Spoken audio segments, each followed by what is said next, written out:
So Ms. Witmer, Ms. Naa'Irah has something for you.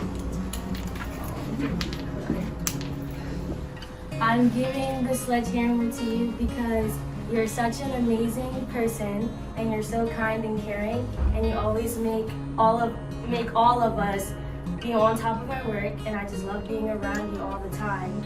And you're always having a smile on your face, and it makes me smile.